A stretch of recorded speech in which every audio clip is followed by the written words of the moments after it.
অসাধারণ স্বাদে বানিয়ে নিন এই মিষ্টি কুমড়া দিয়ে পুঁই শাকের এই রেসিপিটি। আমার তো এই মিষ্টি কুমড়া দিয়ে পুঁই শাকটা খুব দারুণ লাগে খেতে, আপনাদেরও অবশ্যই ভালো লাগবে। তাহলে চলুন রেসিপিটি দেখে নেওয়া যাক। আমি প্রথমে চুলায় কড়াই বসিয়ে দিয়েছি, কড়াইয়ের মধ্যে দিয়ে দিচ্ছি কিছুটা সাদা তেল। এরপর তেজপাতা আর জিরা ফোড়ন দেবো, আর কাঁচামরিচ দিয়ে দেবো কয়েকটা। আপনারা ঝালের পরিমাণটা বাড়িয়ে দিতে পারেন।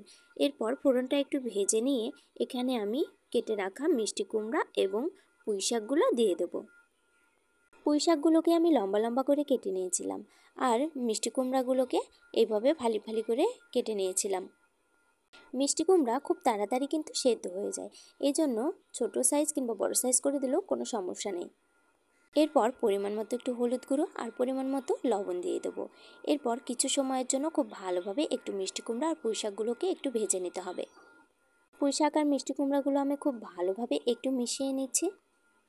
পুঁই শাক আর মিষ্টি কুমড়া এই রান্নাটাও কিন্তু খুব বেশি সময় লাগে না করতে, খুব অল্প সময়ে এই রান্নাটা কিন্তু করা যায়। পুঁই শাক আর মিষ্টি কুমড়াগুলোকে একটু কিছু সময়ের জন্য এভাবে ভেজে নেব, আর মিষ্টি কুমড়া এবং পুঁই শাক থেকে কিছুটা জল বেরিয়ে আসে। এরপর আমি ঢাকনা দিয়ে ঢেকে কিছু সময়ের জন্য এভাবে রান্না করে নেব। এই রান্নাটা করার সময় কিন্তু খুব বেশি মশলার প্রয়োজন নেই। আমি এখানে সামান্য পরিমাণে একটু আদা আর সামান্য পরিমাণে একটু জিরা বাটা দিয়ে দেবো। খুব বেশি কিন্তু এখানে মশলা দেওয়া যাবে না, একদম অল্প মশলায় রান্নাটা করতে হবে, তাহলে খেতে কিন্তু ভালো লাগবে।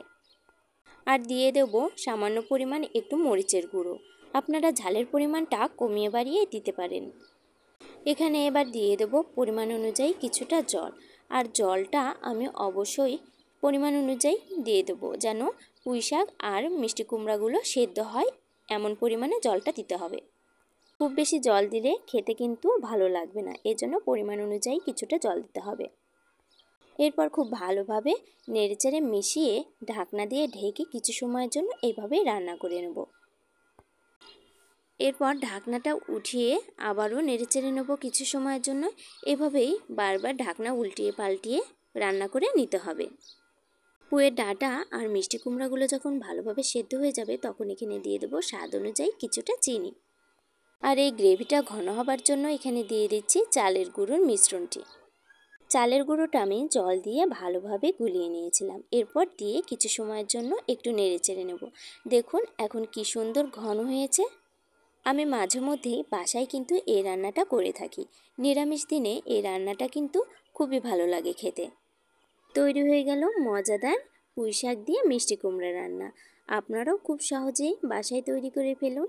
আর আমার রেসিপিগুলো যদি আপনাদের কাছে ভালো লেগে থাকে, তাহলে অবশ্যই লাইক, কমেন্ট, শেয়ার করে পাশে থাকবেন। ধন্যবাদ।